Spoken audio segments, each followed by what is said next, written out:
नमस्कार, आज हम खाद्य संसाधनों में सुधार के बारे में पढ़ेंगे। आपने कभी सोचा है कि ऐसी कौन सी वस्तु है जिससे सभी जीव जंतुओं को ऊर्जा मिलती है और जिसके बिना वो जीवित नहीं रह सकते? जी हाँ, सही सोचा आप सबने। वो वस्तु भोजन है। अगर आप याद करें, जब आप दिन भर खाते नहीं हैं, तो आपको पूरे समय थकान महसूस होती है तथा आपका किसी काम में मन भी नहीं लगता है। इससे मालूम पड़ता है कि भोजन हमारे काम करने के लिए ऊर्जा देता है। इससे हमें प्रोटीन, वसा, कार्बोहाइड्रेट, विटामिन तथा खनिज लवण भी मिलते हैं, जो हमारे विकास, स्वास्थ्य तथा वृद्धि के लिए जरूरी होते हैं। अब प्रश्न आता है कि हमें भोजन मिलता कहाँ से है?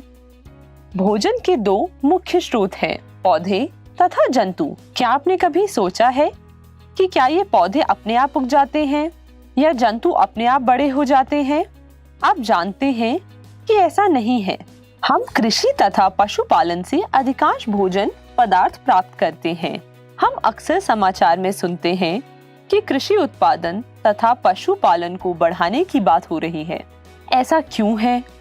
क्या हम वर्तमान उत्पादन स्तर से ही अपनी जरूरतों को पूरा नहीं कर सकते? भारत की जनसंख्या 100 करोड़ से अधिक है और इसमें लगातार वृद्धि हो रही है। बढ़ती हुई जनसंख्या के लिए अधिक अन्न उत्पादन की आवश्यकता है। अन्न उत्पादन के लिए हमें ज्यादा से ज्यादा जगह में कृषि करने की आवश्यकता है, लेकिन भारत में पहले से ही ज्यादातर स्थान पर खेती होती है। इसलिए खेती के लिए और भूमि की उपलब्धता संभव नहीं है। इसलिए फसल तथा पशुधन के उत्पादन क्षमता को बढ़ाने की आवश्यकता है। अभी तक हम इस कार्य में सफल भी हुए हैं। आपने हरित क्रांति तथा श्वेत क्रांति के बारे में पढ़ा होगा, जिसमें हमने फसल तथा दूध उत्पादन को बढ़ाया और उसका अच्छा प्रबंधन भी किया। लेकिन इन क्रांतियों की प्रक्रिया में हमारी प्राकृतिक संपदाओं का बहुत अधिक उपयोग हुआ, जिससे हमारी प्राकृतिक संपदा को हानि पहुंचने के अवसर बढ़ गए और जिससे प्राकृतिक संतुलन बिगड़ने का भी खतरा बढ़ गया।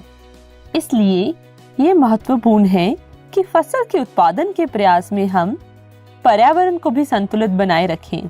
इसलिए कृषि तथा पशुपालन के लिए समपोषणीय प्रणालियों को अपनाने की आवश्यकता है। कृषि से अधिक उत्पादन प्राप्त करने के लिए हमें वैज्ञानिक प्रबंधन प्रणालियों को अपनाना होगा। समपोषणीय जीवन यापन के लिए मिश्रित खेती, अंतरा फसलीकरण तथा संगठित कृषि प्रणालियां अपनानी चाहिए।